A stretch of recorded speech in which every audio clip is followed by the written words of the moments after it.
Welcome to History and Politics with Dr. Brovkin. Today, my dear friends and subscribers and visitors to my channel, I continue with my series, Modern Russian History, Episode 2. It is Sunday, and every Sunday I intend to produce one in a series of the modern Russian history. In my previous and first episode, I discussed the revolution of 1917, from the fall of the Tsar and the collapse of state authority to the so-called Bolshevik revolution. It's not exactly a revolution, but more like the collapse of authority and the seizure of power by one party. And I finished with the dissolution or disbandment of the Constituent Assembly. In today's episode, I cover the events of 1918. And there are many topics, but the overall topic is towards the Russian Civil War. So what I'm explaining here is how the politics and economy and society moved from the seizure of power by the Bolsheviks to establishment of a Bolshevik dictatorship and the beginning of the Red Terror and the murder of the Tsar and the conclusion of the Brest-Litovsk peace treaty. So stay tuned. It's a lot of very, very dramatic events. They're packed in a short year, and more happened in a year than sometimes in 10. So follow, please, the entire 25 minutes because it is full of dramatic events. First, the economic situation, then the elections, then the disbandment of the Soviets and the establishment of the dictatorship, and then the beginning of the actual civil war. Thank you and enjoy. Okay, so the topic today is the Russian Revolution, but its first phase. And the first phase is actually the year of 1918. And in my books, I talk about three phases of the Russian Revolution and the civil war that followed. One is the socialist phase, and then the civil war with the whites, which is the Tsar's generals phase, and the third phase, the war with the peasants. And I'll explain all that much later. But right now, what we're going to talk about today is pretty much 1918, and it is based on my book, which was called Mensheviks After October, The Dilemma of Soviet Power. So the questions I'd like to pose is whether Leninist revolution was actually a Marxist revolution. If it was a Marxist revolution, the regime that was created, was that a Marxist regime? In other words, is that fair to say that Marxist regimes are inherently totalitarian, anti-democratic, and it's impossible to reconcile Marxism with democracy? The answer to all these questions were yes, yes, yes. It's impossible. Marxist is totalitarian inherently. Leninist was a Marxist. Therefore, Leninist regime was a Marxist totalitarian regime. Therefore, the American favorite conclusion, all communists are bad, and any communist regime is inherently dictatorial and totalitarian. What I show in this book, that's of course not true. What I show is that they were the Mensheviks, who were Russian Marxists, as Marxist as could be. They believed in the dictatorship of the proletariat, but they interpret it differently. They interpret it as a reversal of a capitalist dictatorship over everybody else. And they proposed policies that work. And moreover, what nobody knew before my book is that in 1918, they actually won elections. And there was an article that started this whole project. It's called Menshevik Political Comeback, that created quite a stir when I first published it. So that's why it's very important to follow, because it involves principal questions that are still not resolved. To what extent Marxism and democracy are incompatible? To what extent Russian Revolution was really a Marxist revolution? So this is why I think it's important to focus on these things. Okay, so let's focus on what exactly the Bolsheviks do when they come to power, as opposed to what the Mensheviks did when they were in power in 1917. What you recall, I said the Mensheviks did was actually a socialist program, 8-hour day, workers' compensation, joint management boards. They basically tried to keep production but make distribution of welfare benefits fair. The parallel is with the Tsars who are doing the land reform. Now the Bolsheviks promised everything, as I told you before, and now they come to power. What is their economic program? They're very popular because of land and peace. That's fine. What are they actually doing in their constituency, the working class? What they actually do is try to fulfill their impossible promises, which means they raise the minimum wage, they create workers' councils that take over production, they essentially run out of money very quickly because what they promised is impossible to fulfill. They quickly find out that the management of factories is a much more complicated affair than just having workers' committees. And these workers' councils just can't manage. They don't know the marketing. They don't know what to produce, where to deliver, how to sell it. The point is that the market economy collapses because of idiotic Bolshevik policies, not because they want to abolish capitalism as an idea and move on to market-less economy. And that's what everybody has been saying all along. No, capitalism collapses because it's based on market, and market doesn't work because the Bolsheviks destroyed by idiotic, unfulfillable promises, raising wages, not being able to do the distribution of either the goods or the service. Now, when it all kind of runs out, they nationalize industry. Again, not because they want to nationalize industry. Nationalized industry is a burden. You have to run it. If it's in private hands, it runs by itself. They nationalize it because it's bankrupt, because it just cannot function in these conditions of chaos that the Bolsheviks create. Therefore, could you please be quiet over there? Therefore, communism, what they call war communist regime, non-market economy, distribution of goods and services, is not the result of their ideological commitment, but the result of their idiotic policies that collapse the market. As a result, they don't know where to get the food. The food, in market conditions, peasants bring the food and sell it, and then they get the money and they go back to the villages. In this situation, they don't bring any food, they hoard it because it's not profitable to sell it at the inflationary situation that has been created. So peasants stop supplying the grain. Now the Bolshevik response, of course, is, we'll go get it. So in the spring of 1918, they create storm detachments of workers that's called requisitioning detachments. They go out to the countryside and by force requisition grain because, Lenin would say, we have no choice. We have to feed the hungry cities from the bourgeois capitalist elements in the countryside. This is what they would call them. The kulaks that hoard grain and refuse to sell. Now, so the point is that the marketless economy based on force, coercion, and distribution of goods and services by the state, that's a system called communism or state communism, is not the result of Marxism, is not a result of any ideological plan to do so. It's a result of collapse of the market induced by the idiotic policies of the Bolsheviks. That's the point.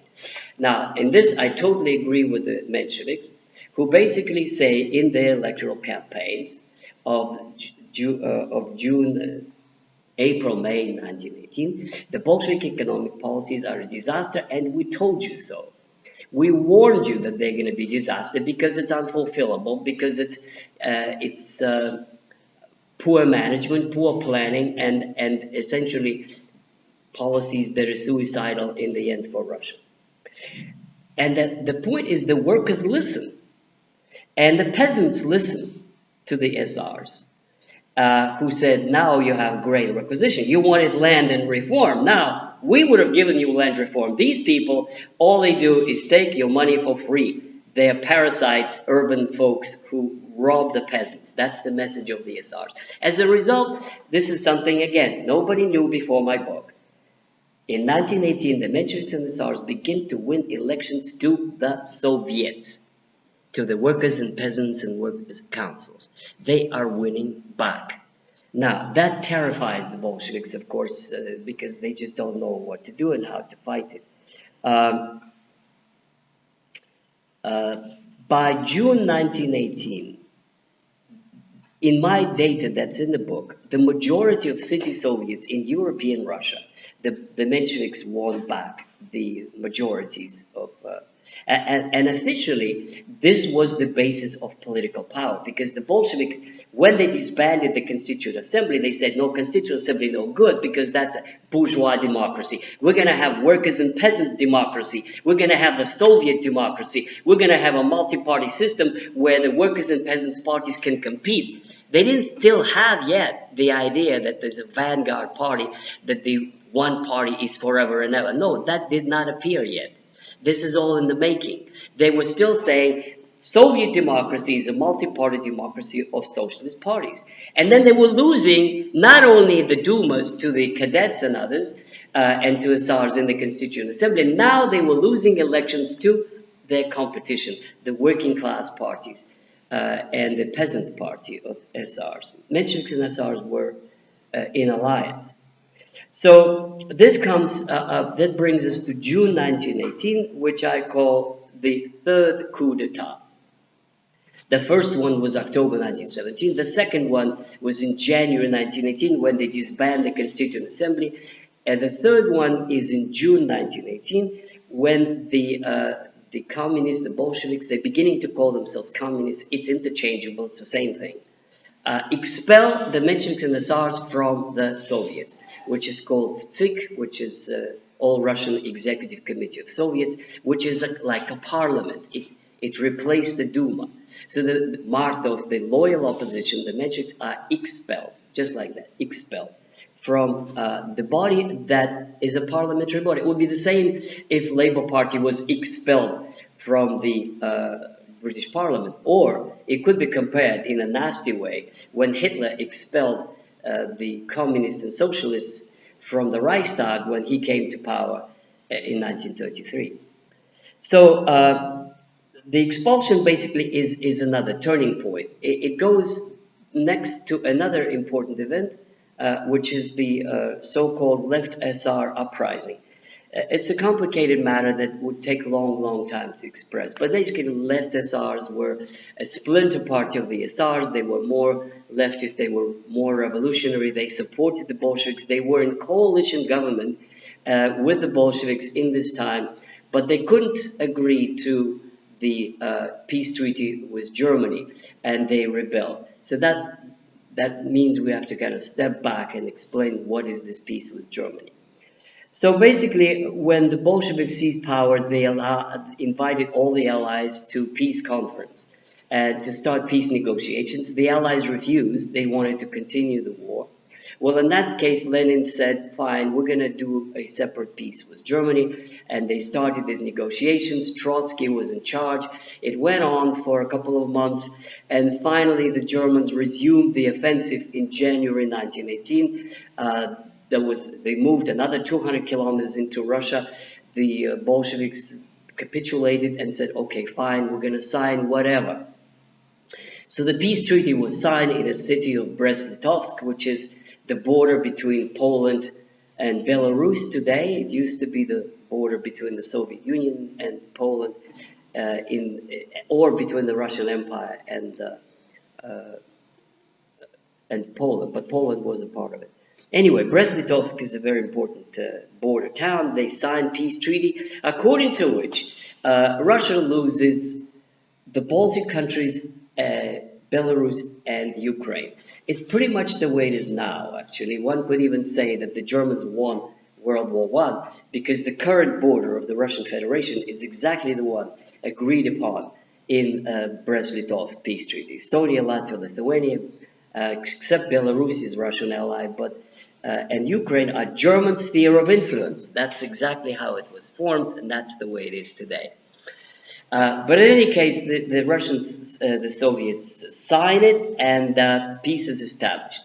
However, the left SRs, they don't agree to it. They kind of stomach it for a while. But then in July 1918, they killed the German ambassador, and they want to, overturn this peace treaty. That's the official version. My friend wrote a book about things. It's not so complicated. There must have been some other conspiracy. Dzerzhinsky, the head of the Czech, the secret police, was sort of involved in it too. And there may have been a split in the Bolshevik ranks. Maybe, maybe not. But actually, I think it's irrelevant.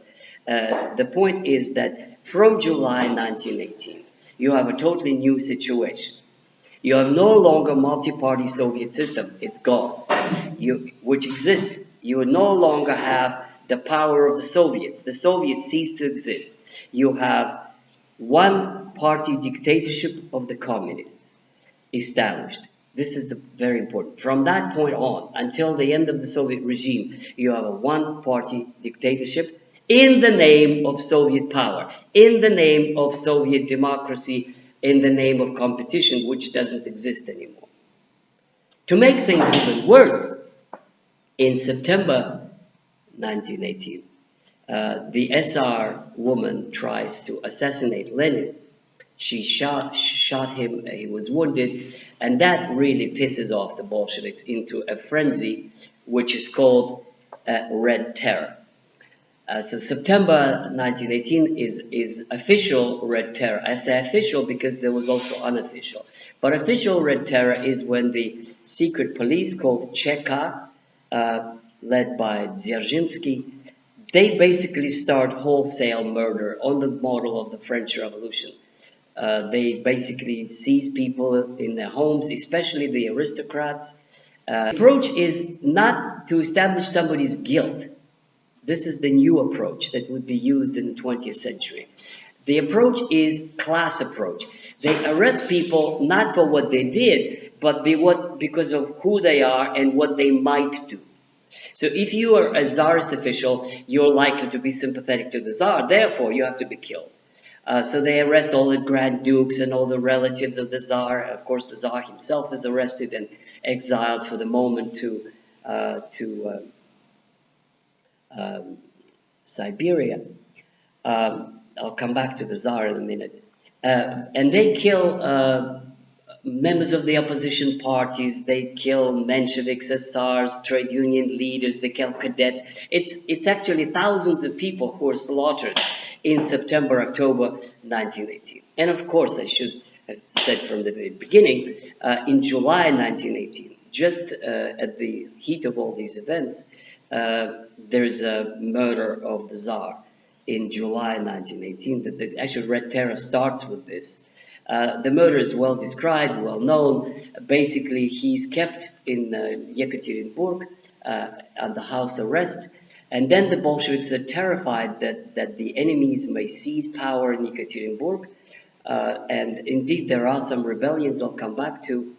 And they basically assemble the family and the daughters and everybody, 4 daughters and the queen, Tsarina and Nicholas and Alexei, all the families there. They actually are photographed. It's supposed to be a picture.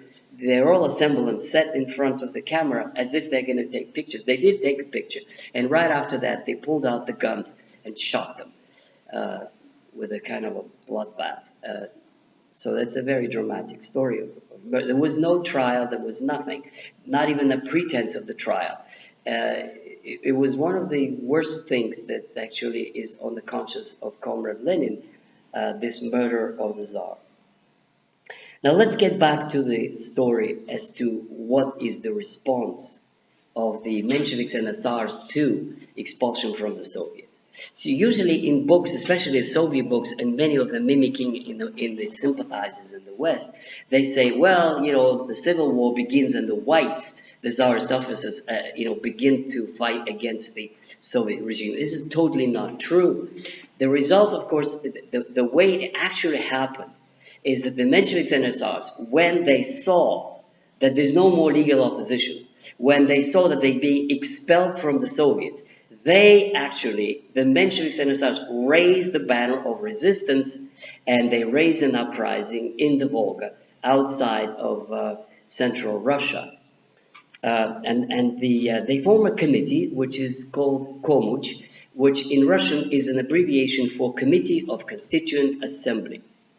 So the way it worked pretty much is it's totally spontaneous. There were 6 members of the committee of the Constituent Assembly from the Volga provinces in Saratov in the south, who happened to be there, and they realized the Bolsheviks are really weak and you could actually seize power, and they do. And they call on all the members of the Constituent Assembly to come to Saratov, and they're going to expand from there the territory, and they call the territory controlled by the Constituent Assembly. Their idea was, if they win, to actually, restore legitimate power of the Constituent Assembly and defeat the Bolsheviks. They were very lucky. It so happened that they had unexpected ally that appeared out of the blue, out of nowhere, and they were well-organized military force. And that military force is called the Czech Legion. So who are the Czechs and how come they wound up in the Urals and Siberia? The Czechs were, today, this is the Czech Republic, the Czechs were Austro-Hungarian soldiers in the Austro-Hungarian army who were taken prisoners of war during World War I. But the Czechs didn't like Austro-Hungarian army or Austro-Hungary, and they wanted to fight for independence. And the French actually promised them independence. So they were not treated as prisoners of war. They were, even though technically they were prisoners of war of the enemy power, they were treated in Russia as potential allies. And they were allowed to arm and to create a Czech Legion, which was supposed to fight with the Allies, which means with the French and the Russians, against the Austrians and the Germans.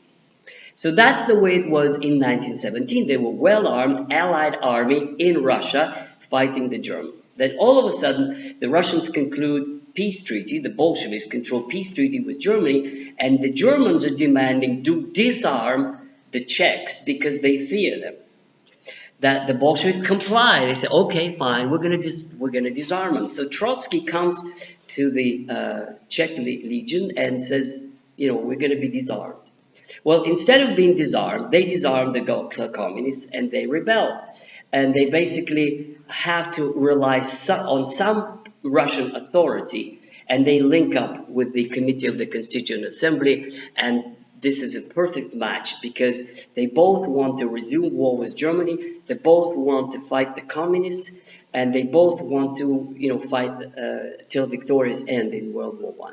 So if they had won, and if they had overthrown Bolshevik regime, then it would have been back to where it was before the communist takeover, and Russia would have been among victorious Allied powers in November 1918, just a few months later.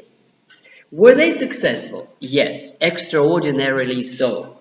Within a matter of 2 or 3 months, the entire territory, from the Urals to the Pacific, was no longer Bolshevik.